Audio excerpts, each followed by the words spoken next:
RSS के सरसंघचालक मोहन भागवत जी ने पाकिस्तान को लेकर महत्वपूर्ण टिप्पणी करते हुए कहा कि भारत को पड़ोसी देश के साथ संवाद की संभावनाएं पूरी तरीके से समाप्त नहीं करनी चाहिए। उन्होंने स्पष्ट किया है कि संघ के वरिष्ठ पदाधिकारी दत्तात्रेय होस ने कहा है कि हालिया बयान का संदर्भ पाकिस्तान की सरकार नहीं बल्कि वहां के लोगों से था।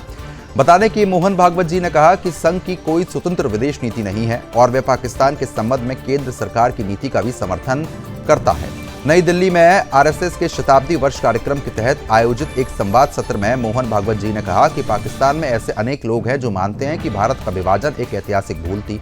उन्होंने दावा किया है कि वहां पर कई बुद्धिजीवी, पत्रकार और नागरिक ऐसे भी हैं जो दो राष्ट्र सिद्धांत का विरोध करते हैं और भारत के साथ बेहतर संबंधों के पक्षधर हैं।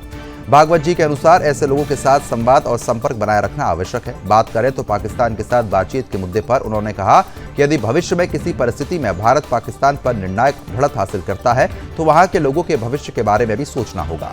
उन्होंने कहा कि ऐसे हालात में या तो लोगों को भारत के साथ जोड़ना होगा या फिर उन्हें अपने देश में शांतिपूर्ण और स्थिर जीवन जीने योग्य परिस्थितियां उपलब्ध करानी होंगी। इसी कारण आपको बता दें कि संवाद का एक रास्ता हमेशा खुला रहना चाहिए।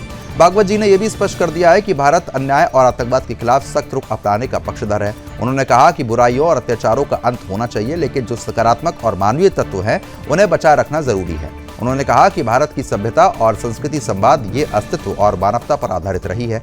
ये बयान ऐसे समय पर आया है जब आरएसएस महासचिव दत्तात्रेय होसबोले द्वारा पाकिस्तान के साथ बातचीत के विकल्प खुले रखने की बात को लेकर राजनीतिक बहस छिड़ी हुई है।